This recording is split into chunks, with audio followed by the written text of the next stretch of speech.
नमस्कार साथियों, आप सभी का टॉप 30 क्लास में स्वागत है। साथियों, आज हम आप लोग के लिए एक गुड न्यूज लेकर आए मेरे भाई। जैसा कि आप हमारे थंबनेल में देख सकते हैं, RRB group D notification out. मेरे भाई यहाँ पर रेलवे के द्वारा 2025 की नोटिफिकेशन आउट कर दी गई है, जिसमें ग्रुप डी के पोस्ट पर उन्होंने रिक्वायरमेंट मांगे हैं। आज हम उसी नोटिफिकेशन का एनालिसिस करने के लिए यहाँ पर खड़े हैं मेरे भाई। तो चलिए चलते हम सीधे देखते हैं कि इस पोस्ट के लिए रेलवे ने क्या क्या रिक्वायरमेंट बच्चों से मांगे हैं। उन तमाम रिक्वायरमेंट को देख लेते हैं, किसमें क्वालिफिकेशन क्या है, फिजिकल क्वालिफिकेशन क्या है, बाकी पोस्ट कौन कौन सी है। इन तमाम मुद्दों को यहाँ पर हम लोग देखते हैं। और चलने से पहले आप सभी लोग अगर वीडियो को मेरे लाइक नहीं किए सो प्लीज़ आप लाइक कर दीजिए, और सब्सक्राइब भी नहीं किए हैं तो उसको सब्सक्राइब कर दीजिए मेरे भाई। तो चलिए चलते हम सीधे बात करते हैं अपने इस नोटिफिकेशन के ऊपर। देखते हैं इस नोटिफिकेशन में क्या क्या नोटिस जारी किया गया है मेरे भाई। जैसा कि आप देख सकते हैं, RRB group D requirement 2025 notification out मेरे भाई। ये जो ग्रुप डी की वैकेंसी है, लगभग 32,438 पोस्टों पर ये रिक्वायरमेंट मांगा गया है ग्रुप डी के पोस्ट पर मेरे भाई। तो हम इन तमाम चीज़ों को यहाँ पर हम देख लेते हैं। तो सबसे पहले हम बात करते हैं इसके इंपॉर्टेंट डेट की मेरे भाई, कि कब कब कौन कौन सा डेट है मेरे भाई। नोटिफिकेशन का डेट मेरे भाई यहाँ पर आपका 22 जनवरी है मेरे भाई, यानी कि आज है 22 जनवरी। आज ही इसका नोटिफिकेशन आउट हुआ मेरे भाई, ठीक है ना। और यहाँ पर इसका जो फॉर्म भरने प्रारंभ होंगे वो आपका 23 जनवरी से। 23 जनवरी से आप एप्लीकेशन फॉर्म स्टार्ट हो जाएगा भरना, और इसका लास्ट डेट जो होगा वो आपका 22 फरवरी 2025 तक। यानी कि रेलवे के द्वारा लगभग आपको 1 महीने का समय दे दिया गया है फॉर्म फिलिंग, ठीक है ना। फॉर्म भरने का टाइम लगभग 1 महीना दे दिया गया है। और इसका पेमेंट का जो लास्ट डेट है मेरे भाई, वो भी आपका 22 फरवरी रखा गया है। और इसके एग्ज़ाम डेट का अभी कोई अनाउंसमेंट नहीं किया गया है, लेकिन हाँ, ये जो एग्ज़ाम है ये बहुत जल्द ही कंडक्ट कराया जाएगा मेरे भाई। इसलिए आप अपनी तैयारी पूरा रखिएगा, क्योंकि एग्ज़ाम बहुत जल्द यहाँ पर कंडक्ट होने वाला है, ठीक ना। अब हम सीधे बात करते हैं सर यहाँ पर फीस स्ट्रक्चर की, कि इस रिक्वायरमेंट के लिए कितना फीस होने वाला है मेरे भाई। यहाँ पर जनरल, ओबीसी और ईडब्ल्यूएस के लिए 500 फीस रखा गया है, जबकि एससी एसटी और फिजिकली हैंडीकैप्ड के लिए 250 है। और महिलाओं के लिए यहाँ पर विशेष छूट दिया गया है। सभी कैटेगरी के महिलाओं के लिए यहाँ पर 250 का प्रावधान किया गया है। यानी कि जितने भी महिलाएं हैं, चाहे वो जनरल की हो, एससी एसटी ओबीसी किसी भी कैटेगरी की हो, सभी महिलाओं का जो फीस है वो 250 यहाँ लगने वाला है। और दूसरी बात मैं आपको बता दूं कि ये जो फीस है आपका रिफंड भी कर दिया जाएगा रेलवे के द्वारा मेरे भाई। जब आप इस एग्ज़ाम के फर्स्ट स्टेज एग्ज़ाम में आप बैठते हैं, अपीयर होते एग्ज़ाम में, तब जाकर आपका ये जो फीस लग रहा है इसको रेलवे के द्वारा रिफंड कर दिया जाएगा। अब बात ये होता है कि सर कितना फीस रिफंड किया जाएगा, इस पर भी हम थोड़ा चर्चा कर लेते हैं मेरे भाई। यहाँ पर जनरल वालों का 400 रिफंड किया जाएगा, जबकि ओबीसी, ईडब्ल्यूएस, एससी एसटी और फिजिकली हैंडीकैप्ड का जो है वो 250 रुपये रिफंड कर दिया जाएगा। और सभी महिलाओं का जो फीस है मेरे भाई वो 250 पूरा का पूरा रिफंड कर दिया जाएगा मेरे भाई। इस तरीके से जब आप इसके फर्स्ट स्टेज एग्जाम में अपीयर होंगे तब जाकर ये आपका फीस रिफंड करेगा, नहीं तो आपका कोई भी फीस रिफंड नहीं किया जाएगा मेरे भाई। ये उनका कंडीशन है फीस रिफंड करने का।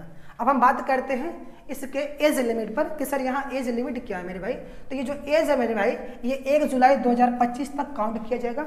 1 जुलाई 2025 तक ये काउंट कर लिया जाएगा मेरे भाई। और इसका जो मिनिमम एज है वो 18 वर्ष और मैक्सिमम आपका 36 वर्ष।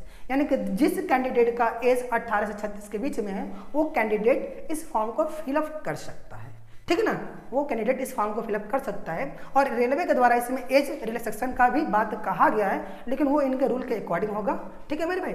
इस पर भी हम कभी पूरा डिटेल्स बता देंगे। अब हम बात करते हैं इसके पोस्ट की। तो कितना पोस्ट आया मेरे भाई, जैसा कि मैं आपको पहले ही इन्फॉर्मेशन दे चुका हूं कि रेलवे ने ग्रुप डी के पोस्ट पर 32,438 पोस्टों के लिए रिक्वायरमेंट मांगा है। 32,438 पोस्ट के लिए रिक्वायरमेंट आई है मेरे भाई। और इसमें जनरल वालों के लिए 13,957 सीट है, जबकि ईडब्ल्यूएस के लिए जो है 3,101, ओबीसी के लिए 8,153, एससी वालों के लिए 4,699 और एसटी वालों के लिए जो है वो 2,474 सीटों का आरक्षण किया गया मेरे भाई। इस तरीके से ये जो 32,438 पोस्ट हैं उसको कैटेगरी वाइज यहाँ पर डिस्ट्रीब्यूट कर दिया गया है मेरे भाई। अब हम बात करते हैं सर किन किन पोस्टों पर ये वैकेंसी आई हुई है, उसको भी जरा बता दीजिए। तो आइए चलते उन पोस्टों के ऊपर, देखते हैं कौन कौन से पोस्टों की ये वैकेंसी आई है मेरे भाई। तो यहाँ पर आप देख सकते हैं कि ये वैकेंसी जो है वो पॉइंट्समैन बी के लिए आया हुआ है, जिसमें आपका 558 पोस्ट है। और ट्रैक मशीन असिस्टेंट के लिए जो है वो आपका 799 पोस्ट है। और ब्रिज असिस्टेंट के लिए 301 पोस्ट है। ट्रैक मेंटेनर के लिए यहाँ पर मेरे भाई 13,187 पोस्ट है, जो सबसे हाईएस्ट पोस्ट है मेरे भाई ट्रैक मेंटेनर का, ठीक है ना। और ऐसे ही आपका असिस्टेंट पीवे का है, ठीक है ना, कुल लगभग 247 पोस्ट है। ऐसे सभी के सभी असिस्टेंट अलग अलग आपके डिपार्टमेंट के असिस्टेंट के लिए ये सभी पोस्ट आया हुआ है मेरे भाई।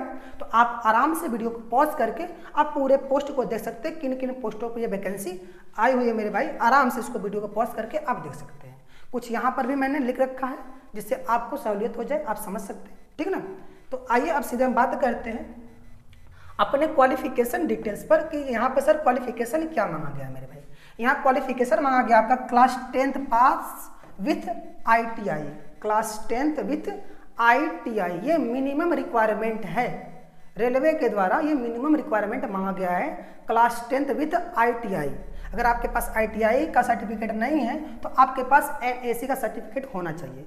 जिस बच्चे के पास ITI का डिप्लोमा है मेरे भाई, वो बच्चा इस फॉर्म को फिलअप करने के लिए एलिजिबल है।